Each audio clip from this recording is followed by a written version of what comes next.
Coucou les amis, vous êtes sur notre chaîne YouTube de Santé Parfaite pour regarder comment soigner et traiter votre santé.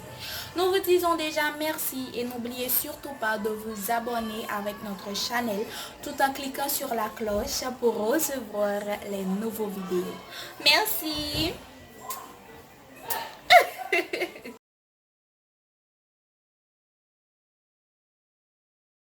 Merci encore Johanna pour la présentation et bonjour les amis de Santé Parfaite encore une fois.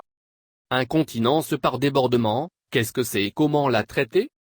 L'incontinence par débordement est généralement causée par une maladie sous-jacente. En quoi consiste? Quels sont vos traitements? Cette fois, nous vous donnons les détails les plus pertinents de ce symptôme. L'incontinence urinaire est un problème très courant qui affecte grandement les personnes âgées. Elle peut être définie comme la libération involontaire et incontrôlable d'urine. L'un des types les plus courants est l'incontinence par débordement. Qu'est-ce que c'est et comment le traiter? D'une manière générale, la libération d'urine est contrôlée par un muscle appelé sphincter de la vessie. Il peut perdre sa fonctionnalité en raison de plusieurs causes, entraînant une incontinence.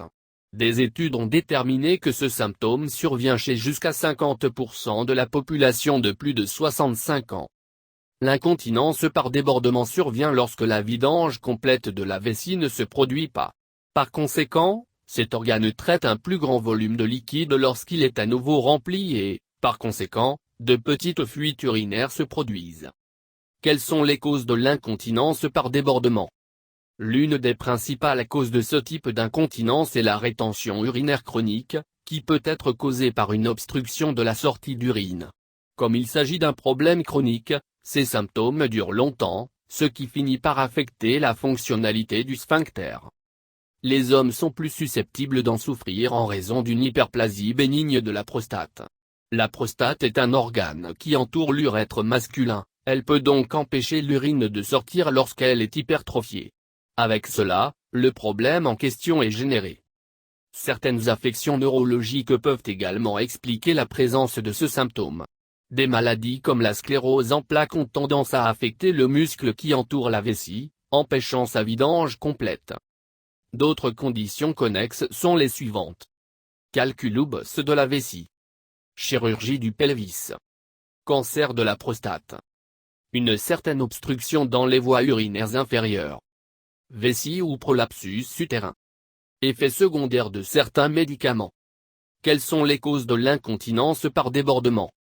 L'incontinence par débordement résulte d'une obstruction de la vessie qui empêche sa vidange complète. Autre type d'incontinence. L'incontinence par débordement est l'un des types de présentation les plus courants. Cependant, il existe également d'autres manières d'apparaître ce problème de santé. La conséquence finale sera très similaire dans la plupart des cas, bien que la cause spécifique puisse varier. Incontinence d'effort. Ce type d'incontinence est plus fréquent chez les jeunes femmes et survient généralement lorsque la vessie est soumise à une pression excessive. Par exemple, des activités qui augmentent la pression intra-abdominale, que ce soit le rire, la toux ou les éternuements. Les femmes qui ont eu plusieurs enfants sont plus à risque d'en souffrir. En effet, la grossesse augmente la pression exercée sur la vessie, ce qui affecte la fonctionnalité à long terme du sphincter et des muscles pelviens. Incontinence par impériosité. L'incontinence par impériosité est caractérisée par l'incapacité de contrôler le débit urinaire lorsque vous avez une envie excessive d'uriner. L'une des causes les plus fréquentes est les dommages neurologiques qui ont affecté l'innervation du sphincter de la vessie. C'est une affection courante chez les personnes atteintes de diabète, de la maladie de Parkinson et de la maladie d'Alzheimer. Il ne faut pas la confondre avec l'incontinence chez l'enfant, qui apparaît en raison du manque de maturation du système nerveux. Incontinence fonctionnelle. L'incontinence fonctionnelle apparaît chez les personnes âgées, même si elles ont un contrôle normal de la vessie. Cela se produit parce que ces personnes ne peuvent pas atteindre la salle de bain à temps, car elles ne se déplacent pas rapidement. Les caractéristiques de ce type d'incontinence sont liées aux patients qui ont des maladies articulaires telles que la polyarthrite rhumatoïde ou l'ostéoarthrose. Comment est-il diagnostiqué? Le diagnostic d'incontinence par débordement et des autres types de présentation repose à la fois sur la question du médecin et sur l'examen physique.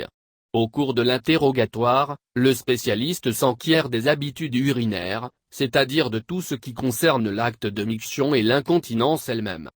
Parmi les questions les plus fréquemment posées, les suivantes se démarquent. La quantité d'urine produite. Le nombre de fois que vous allez aux toilettes.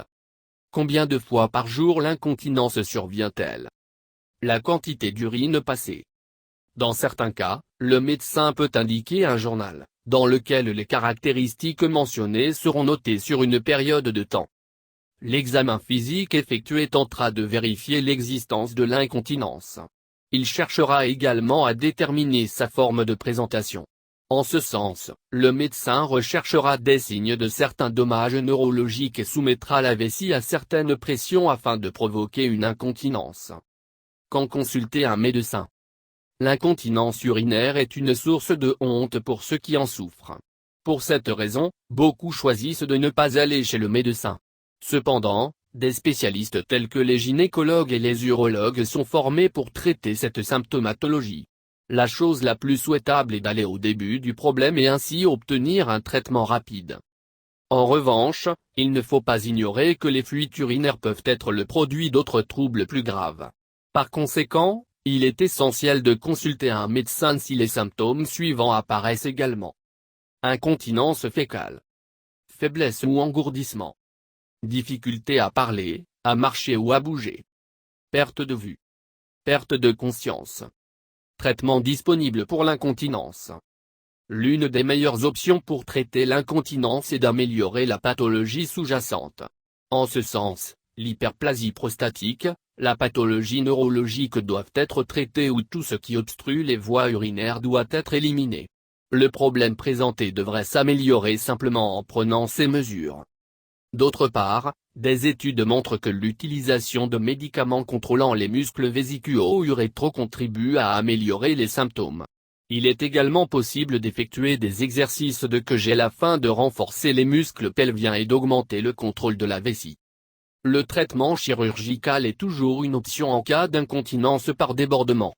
Les hommes peuvent être candidats à une résection transurétrale de la prostate, qui cherchera à retirer une partie de la glande afin de diminuer sa taille. De plus, des interventions chirurgicales peuvent être effectuées afin d'éliminer des obstructions d'une autre nature, telles que des tumeurs ou des calculs rénaux. Les changements vers un mode de vie plus actif et plus sain contribuent à améliorer les pathologies sous-jacentes et, par conséquent, le contrôle de la vessie. Exercice de Kegel pour hommes. La pratique des exercices de Kegel permet de renforcer le plancher pelvien pour réduire l'incontinence. Conseils et soins à domicile. Les personnes souffrant d'incontinence par débordement peuvent effectuer certaines techniques dans le confort de leur maison pour améliorer leur état. Une bonne idée est de trouver une position confortable où vous aurez la sensation de se vider complètement. D'autre part, il est possible d'effectuer un entraînement de la vessie afin d'améliorer le contrôle. Pour cela, il faut attendre un temps raisonnable pour aller aux toilettes lorsque l'on a envie d'uriner. L'idéal est de commencer par une courte période, qui augmentera progressivement jusqu'à un maximum de 10 minutes. Uriner plus fréquemment aidera à empêcher la vessie de se remplir et les fuites d'urine. En ce sens, vous devriez essayer d'uriner au moins toutes les 2 ou 4 heures. Si le problème est très grave, le médecin peut ordonner la mise en place d'un cathéter à domicile afin de vider constamment la vessie. Un problème qui peut être amélioré. L'incontinence urinaire est l'un des problèmes les plus embarrassants de certaines personnes âgées. Cependant, son impact peut être réduit avec des soins médicaux appropriés. Les gens peuvent recevoir un traitement médical et effectuer une variété d'exercices pour améliorer le contrôle de la vessie. Visiter le spécialiste tôt est l'un des meilleurs conseils à suivre. Cette forme de présentation est causée par une pathologie sous-jacente qui nécessite un traitement médical adéquat. Merci de regarder les vidéos et n'oubliez pas de s'abonner avec nous, partager, commenter. Et cliquez sur la cloche pour recevoir les nouveaux vidéos si tu aimes, et nous avons beaucoup de surprises. À notre chaîne de Santé Parfait, nous vous aimons beaucoup et nous serons toujours là pour vous. Bonne journée dans le nom du Seigneur Tout-Puissant. Santé Parfaite vous souhaite bonne chance à la prochaine. Merci d'avoir regardé les vidéos et encore une fois, n'oubliez pas de vous abonner en cliquant sur la cloche pour rester en contact et recevoir les nouveaux vidéos et surtout les surprises de Santé Parfaite. Nous vous aimons beaucoup et nous sommes là pour vous plaire, vous satisfaire. Ne l'oubliez surtout pas. Donc, nous vous disons à la prochaine et bonne journée avec Santé Parfaite. Que le Dieu Tout-Puissant vous bénisse. Merci. Mouah.